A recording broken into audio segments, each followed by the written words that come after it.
Hello everyone, I'm Katie Valentina. Hello, I am Tay. I'm currently writing my debut novel, The Tide Always Comes Back. It's a mature young adult contemporary romance novel with diverse characters, mystery elements, and it's set on the coast of England. I like to describe it as if the summer I turned pretty in Outer Banks and Cool Summer and Blood and Water all had a little baby. Currently, I'm crowdfunding in order to self-publish it for next year. So over the next few weeks, I'm doing an AuthorTube collab series where I'm collabing with some of my favorite writing creators here on YouTube. And today, I'm collaborating with Taylor and we're going to be swapping pieces of our writing and seeing how each other would edit it.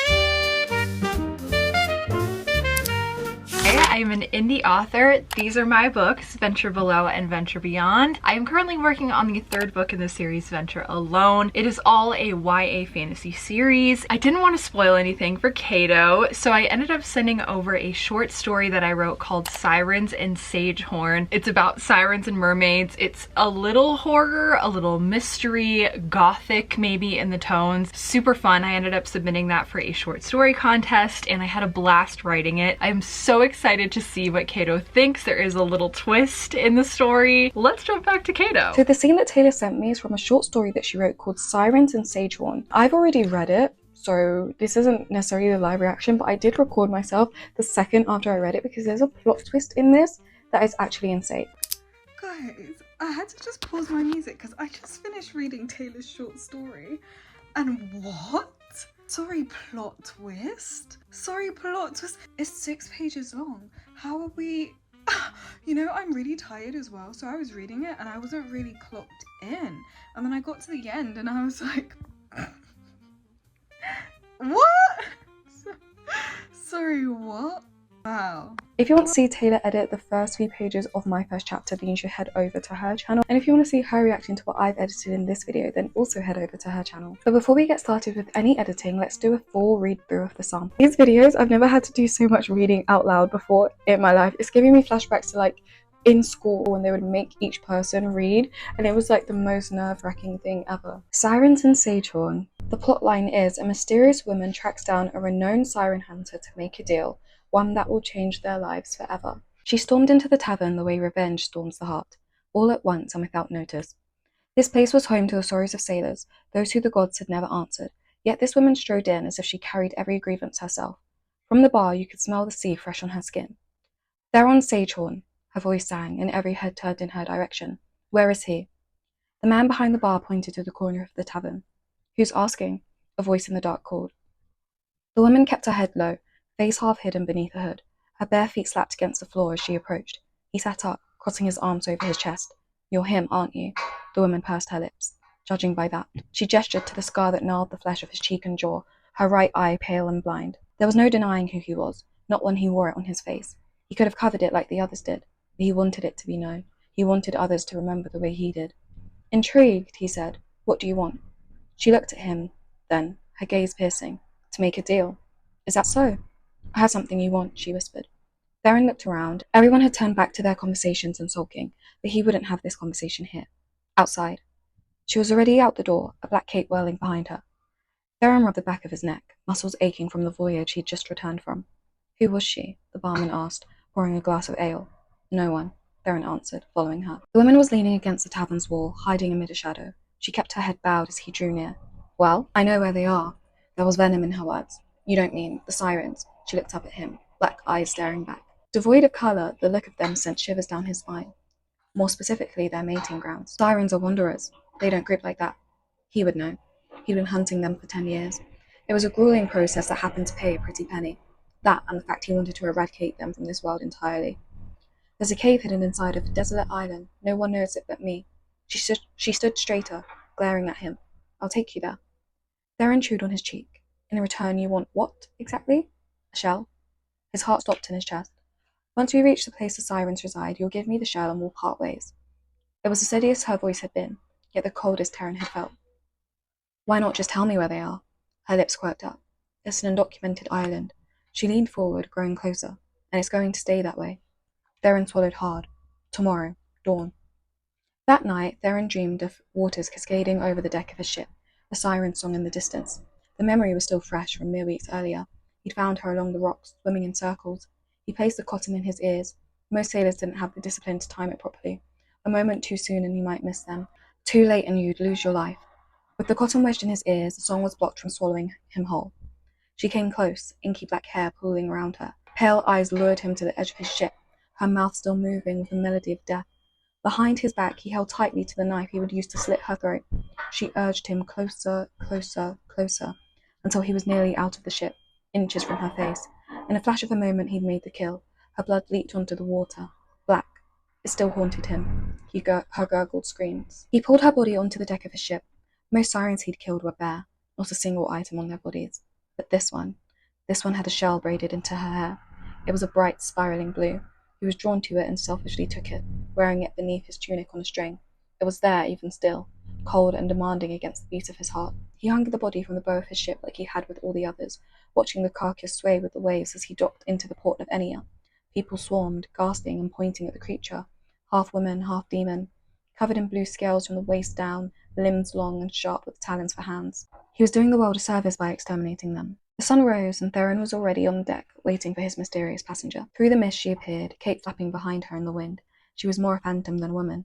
He decided last night he didn't want to waste a voyage or the money on getting a crew for the expedition. He'd confirm what the woman had said, and then go back and recruit men eager to destroy the creatures. It wouldn't be hard to find willing participants. Almost everyone had lost someone: a father, a brother, a son, a friend. Theron was sure the woman was here for the same reason. It was written all over her. They set sail without acknowledging each other. He manned the ship on his own, the way he preferred it. As the minutes bled into hours, Theron wanted to feel the immense silence. The woman had been lifting her hand without a word to point him in the right direction. She stood on the deck as if she were the captain herself. "The shell," Theron found himself saying. Does it? He couldn't finish the question. He'd heard the myths, how the sirens captured the voices of the men they killed and that they used the shells to hold them. The woman stared at him. The look in her eyes was answer enough. Theron cleared his throat, turning back to the sea. "I know too well what it's like to lose someone to them." There it was, the bitter truth he'd been running from. He'd lost his father 20 years ago when he was still just a boy. It didn't matter that he'd sent offering after offering to the gods to protect him. His fate was set. From then on, Theron swore to rid the world of the vile creatures, no matter the cost. "I'm sorry," he said quietly, wishing it was enough. "So am I." She turned back to the sea, lifting her hand to the left. "What's your name, by the way?" Theron asked, moving the ship as she directed. "All this time and I still don't know it." "Nerissa," she answered. He wanted to say it, to feel the words on his lips, yet he held it like a secret. A name so soft and delicate. It suited her, an angel drenched in misery. Night had fallen, covering them in moonlight. A small island appeared as the song of sirens grew louder and louder. Now in the dark, he could barely make out the silhouette of it. Nerissa turned to him. "We're here." He squinted in the dark, searching for the flip of a tail or the bob of a head. The songs had died down, nearly whispers now. "I don't see them." "They're here." She pointed to the right side of the island. "There's the cave. That's where you'll find them." As if on command, a swarm of voices screeched into the night. Theron couldn't discern if it was dozens or hundreds. He reached up, his hand brushing against the shell. He pulled it from his shirt, yanking on the string it hung from. He held it out to her, blindingly blue in the moonlight. Nerissa reached out, wrapping her hand around it. That's when Theron saw it for the first time. The sharp ends of her fingers, like claws. His blood went ice cold. He stumbled back, reaching for his blade. She smiled wickedly, pulling it from behind her back. "This shell? You stole it. From my Redeem." Theron clutched to his chest, wishing he could go back. To yesterday when she walked into the tavern. To 3 weeks ago when he killed the siren and stole her shell. To 20 years ago when he swore to avenge his father's death. He opened his mouth to speak, but words failed him. Nerissa stepped forward, pointing the blade at him. She sang a song Theron had heard before. The ship began to rock. Thrashing waves surrounded them. Beyond his control, he stood to his feet and approached the edge of the ship. Before him were hundreds of eyes, all staring at him from the surface of the water. Nerissa dropped the cloak she'd been wearing. He gaped at her legs, littered in scales, white hair draping down the length of her body. It was clear to him then. "Do not ask which goddess I appeased to earn these human feet. She granted them to me because she knows the stinging betrayal of mortal hands. You've taken from me the only thing I've ever loved, and for it, you'll rot like she did, hanging from your ship." The creatures in the water rammed the ship, clinging to the sides, wailing their songs. Nerissa pressed her mouth to his ear and held up the blue shell before his eyes. Theron stared in horror. "And I will listen to your screams over and over." Nerissa leapt into the water, dragging him with her. So I absolutely loved Taylor's storytelling. The fact that she was able to tell a story like this in such a short amount of time, in 6 pages, is actually insane. One thing that's so random that I just noticed is Taylor uses so many full stops, whereas I'm such like a long sentence person. If you read my writing, I will use a comma, I will use a semicolon, still don't really even know how to use those, but I'll use them anyway. I really like this sentence. Yet this woman strode in as if she carried every grievance herself.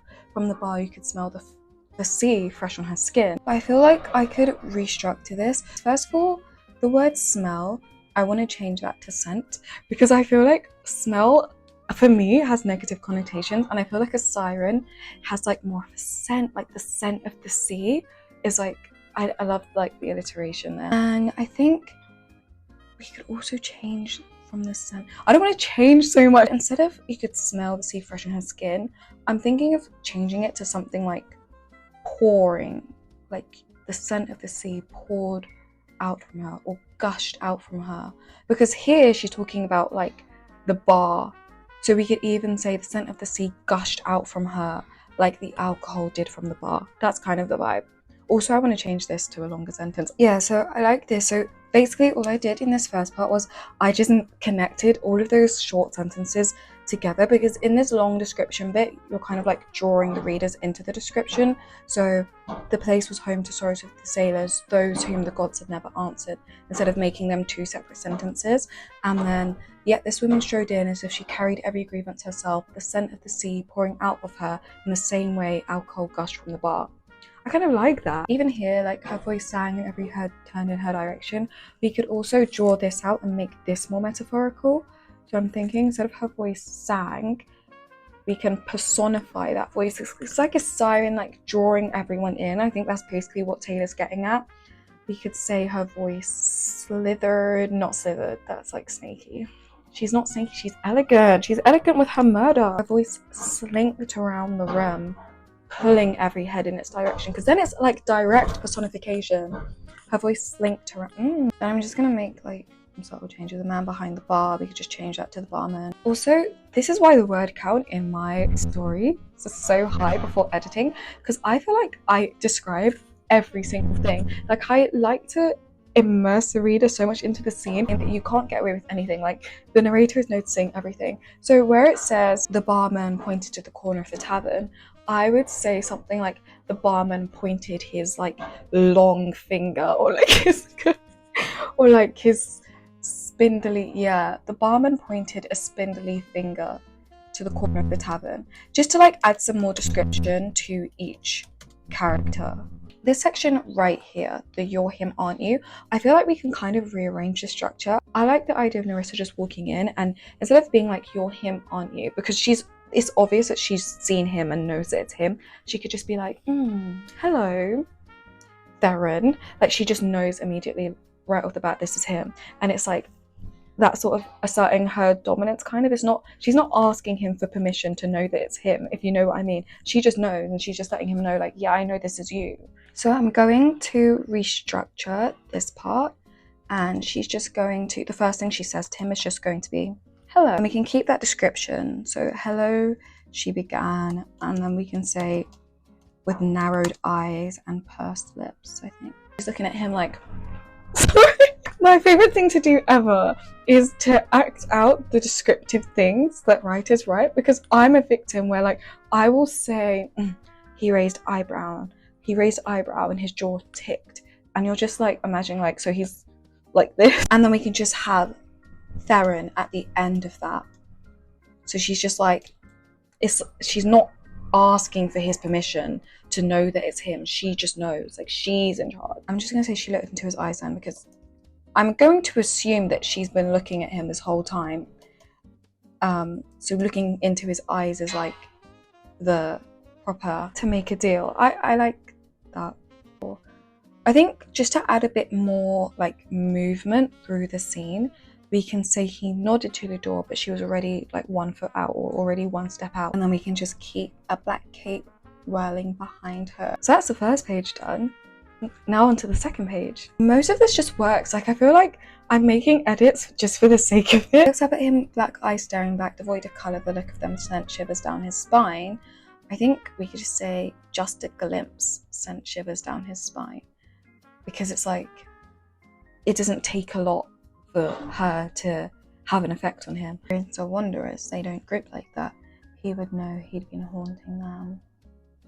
I feel like Theron would be more like trying to assert some sort of like dominance, because he has background lore that you're going to see in a bit. I just feel like he would like lift his head like sirens don't group like that. Clearly this lady Nerissa's come in with a lot of knowledge, and I feel like he would be more skeptical. I think saying he lifted his head skeptically, just to add a bit more action to that bit of dialogue, and then he can continue to say they don't group like that. Can just be one sentence. Taylor's gonna get this back and just be like, why are all my sentences so much longer than they were before? Her lips quirked up. What's wrong with quirked up? Quivered? Nah, her lips aren't quivering, she's not scared. I think we could say like the corner of her mouth rose, angled upwards. The corner of her mouth angled. Like a smirk is what I'm trying to say. She smirked, but like we're trying to draw it out. We're trying to draw it out a bit. The corner of her mouth lifted, we could say. He drew in a sharp breath before swallowing hard. I think we can say that. He drew in a sharp breath is him going, you know, I'm not sure, but he still does it anyway. You know, not gonna lie, I'm going to put a semicolon there. I'm gonna put a semicolon here because why you ask? I don't know, but I just feel like it has a semicolon sort of vibe to it. The siren song in the distance. I think the siren song chorusing in the distance might go well here. Even here when we have she came close, inky black hair pulling around her. I just want to readjust that sentence and have the inky black hair pulling around her, she'd come close, because I just like the way it sits more like that. I love Taylor's description. Here, instead of in a flash of the moment he'd made the kill, I want to make it a tiny bit more dramatic. So I'm going to just say then he'd made the kill as its own sentence, and then put in a flash of a moment, her body leaped. No, in the flash of the moment, it's going to be its own sentence. In the flash of the moment, her blood leaked out into the water. That's what I'm going to do. I'm going to take, he pulled her body onto the deck of the ship and just put it at the start of the next paragraph. So that whole him killing her is its own moment, has its own moment. And then we can move into the most sirens. He'd pulled her body. That we could say a beauty so alluring he couldn't help but steal it, or but take it. He couldn't resist taking it. Unable to be distinguished between a phantom and a woman. I think I would say that because one reason I just like drawn out sentences. I don't know, I just feel like the word first was needed there. No, Taylor's really just going to be like, all Kay to do was make every sentence longer. This sentence could go before as the minutes bled into hours. Theron wanted to fill the immense silence, because then that leads into the dialogue. That's like the cue for the dialogue. Theron found we can just change that to he, because we now know that it's Theron speaking. I just think comma 20 years ago, because it's like emphasizing that 20 years ago, like it's been a long time of grief. Theron, Mashayla, a little something. I said before that I love ing, I love ing, and we're literally gonna do that. We're gonna put it in here now, because I feel like when you have the ing words, I forget the like proper term for those words, but it just makes the action feel so present, like it's going right now. Here I go again, making the sentences longer. I love this bit, like this whole segment. Nerissa reached out, wrapping her hand around it. That's when Theron saw. I love that whole part. I think I'm gonna say pulling the weapon from behind the back, because it could be the necklace, it could be the blade. So I think it's the weapon she's putting from behind her back. No, it's the shell. It's the shell. Is it the weapon? I think we should put an exclamation mark there. I don't think she's yelling, but I just feel like she's like, this shell, like it's a bit more dramatic. I'm also going to readjust this actually. Gotta love synonyms. Crooning a song that Theron had heard before, and I think that sounds a bit more crook-like, a bit more wicked and calculated. Crooning a song that Theron had heard before. Beyond his control, he stood to his feet. I'm going to change that to rose because it feels like more in control. Like, it feels more mythical, like him sort of like levitating. We can move this Narissa drop the cloak to here because I feel like it's a new paragraph. And then I'm going to say, and he gaped at her. And I'm going to make that separate to the legs glittering in scales. Okay, finally, for once, I'm adding a sentence. You know what, like she did, hang from a ship. Do you know what we're going to add here instead of the full stop? A colon. Why, you ask? Because I feel like I really like this, and I will listen to your screams over and over. And I want that to be the last sentence instead. So we're going to move that to here. Because I think that that's like a nice sentence, and then we can have the ellipses there instead of where they were. Leaping into the water, she dragged him with her.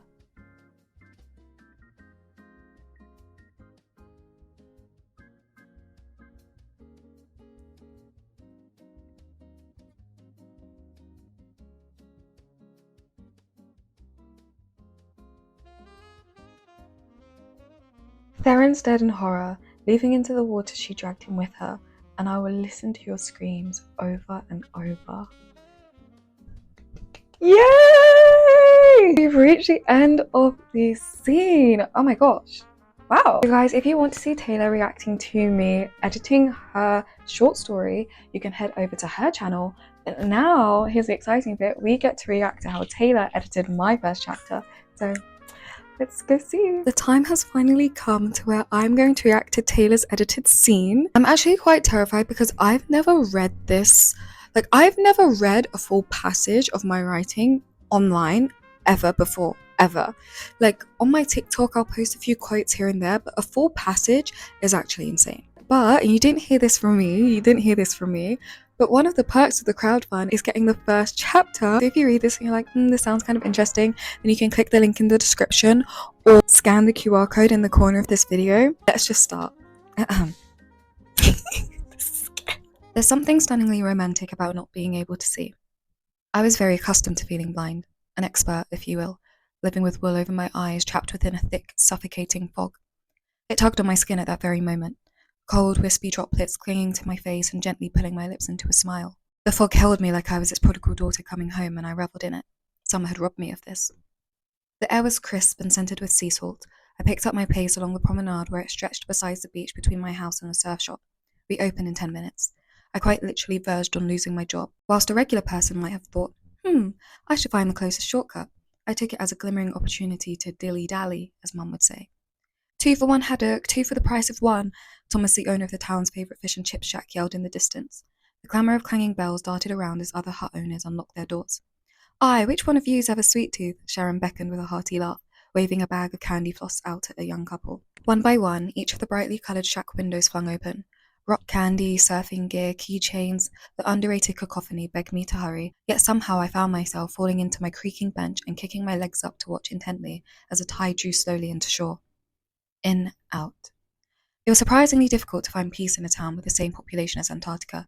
You couldn't hide, especially when the unusually wealthy businessman of a mayor was tethered to my life in ways that still unnerved me.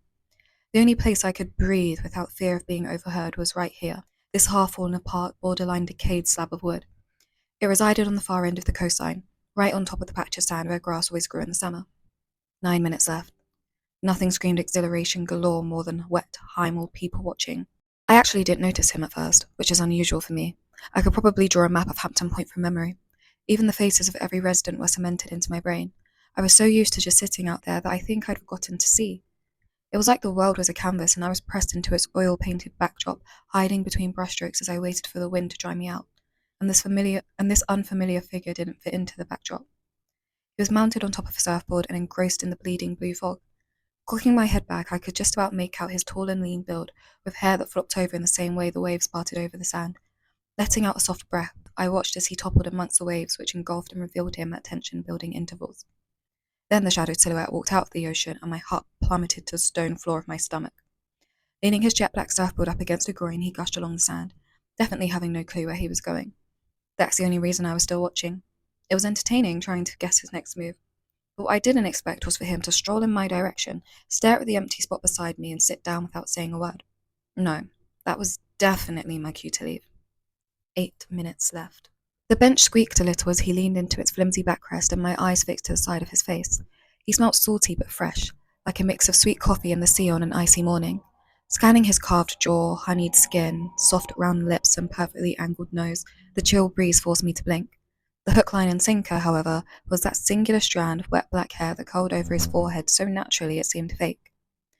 Using a small hand towel to dry his neck and chest, he adjusted his wetsuit that clung to every muscle of his body. Look away, look away, look away. I came here to be alone. Get up, say something, leave, look away. You should take a picture, he simpered. It will last longer. Excuse me? Oh, I didn't say that out loud. Squinting my eyes, I drafted a better response in my head, but there was something about the soothing yet sharp tone of his voice that caused me to stare at him perplexed. Grinning audaciously, he stared back, a flicker that made the hairs on my skin lose their sense of gravity. 7 minutes, I think. Or maybe I could send you a postcard of myself. I know you beachgoers love a good souvenir. A laugh slipped past my lips. I didn't find him the slightest bit funny. I'm not a beachgoer, I said, finally, knitting my brows. He looked around dryly. You're sitting at the beach. My beach. Your beach, he repeated, and I nodded at him matter-of-factly. Do you pay rent here, or I may as well, I shrugged, trying to ignore how infuriating that smug smile on his face was. This bench you're unwarrantedly sitting on also belongs to me. The bench too? Yeah, I tutted. My name is literally carved into it like 4 times. I leaned over him to point towards his hand. He shot me a confused stare before moving his arm and revealing a crooked outline of my name engraved into the wood. There's no way, he said lightly, before turning back to me. You realize this isn't a normal hobby, right? You'd be pleased to know that vandalizing public property isn't something I do often. Curiously, I looked him up and down, the silver zipper of his dusk wetsuit catching the glimmer of the sunshine through the clouds. No one had ever really spoken to me when I sat alone at the beach, excusing the occasional elderly lady wanting help with her shopping or a visiting family asking for directions to the beach parking. It was almost as if everyone in town chose to stay away from this patch of grass, the patch where I came to hit pause, the patch where time seemed to dissolve into the waves. 6 minutes, maybe, perhaps, I don't know. Well, I'm sorry for sitting on your bench without permission. Kai, he said, using his index finger to follow the outline. I almost jumped at the sound. Kailani, I replied, feeling my face getting warmer. He continued following the marking as if he was completely entranced by it.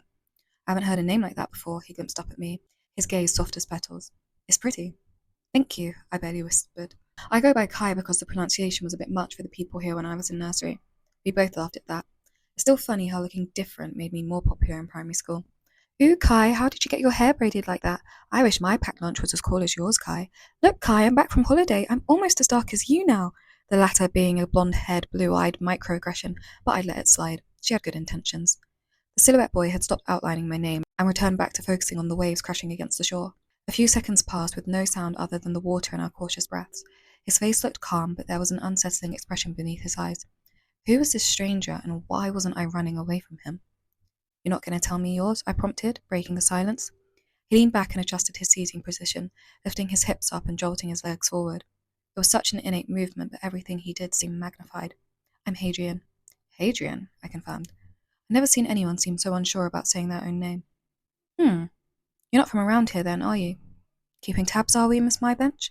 He'd probably be surprised by how unoriginal that nickname was. You're actually looking at the singular member of Hampton Point's Neighbourhood Watch, I said, waving a hand over myself like I was the catch of the season. Seriously? No. I laughed, cautiously backing away. Of course not. Damn it. I was about to ask if I could join. His face contorted like he was genuinely disappointed. I lifted the thigh closest to him onto the edge of the bench so that I could properly study him. You have to be a resident to join the Neighbourhood Watch. How do you know I'm not a resident? He leaned forward. Are you? I asked with an imp smile. Hadrian looked at me, subtly pouting his lips and scrunching his nose so that 2 little lines ran down the bridge of it. Exactly, I added. I'm visiting my mum, he defended, but his brazen tone didn't mask that slight sink in his expression. Visiting? My voice jumped up an octave. Just visiting, but it's me that's the unseasoned beachgoer, I asked, pointing at myself provokingly. Well, yes, he tittered, but you said it, not me. You're not funny. He frowned and pointed at my cheeks. You're smiling really hard right now. I dropped my face before he could even finish his sentence. Couldn't let him think that I was entertained by this pompous act. It just happened to be that this was my first human interaction all day. Minutes, minutes, minutes. I was counting down the minutes or something. This is great news, actually. What I'm hearing is you're leaving soon. Tomorrow, to be precise. Aw, shame, I sulked, mockingly patting his arm that was resting on the bench. You should take a picture, though. Brock will say it will last longer.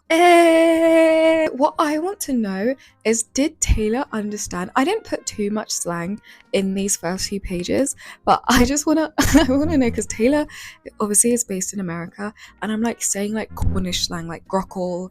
I'm saying, what else did I say in here?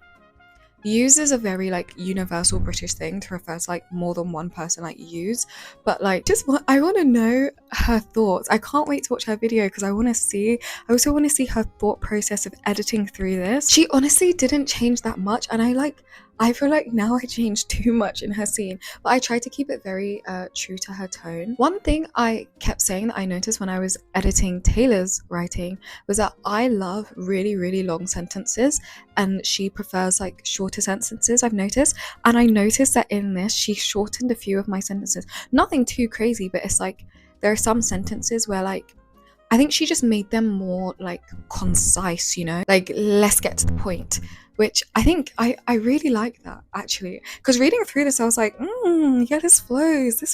This was such a fun collab. I love Taylor. I love Taylor's channel. If you guys aren't subscribed, you should go subscribe to Taylor's channel. You should go subscribe. Please donate to the crowdfund. We've got 3 weeks left to hit our goal. I just think it would be so cool if like you guys get to see your name on my website. Like, thank you very much for making this book come true, and your name will be there forever. Yeah, this was such an exciting video. If you enjoyed it, don't forget to like and subscribe to my channel as well, especially to stay up to date with the Tide Always Comes Back and see it become a book. I'm honestly so excited. The ball is finally rolling, and I'm just like, wow, this is really fun and really cool and really exciting. Apart from that, I think that's all from me.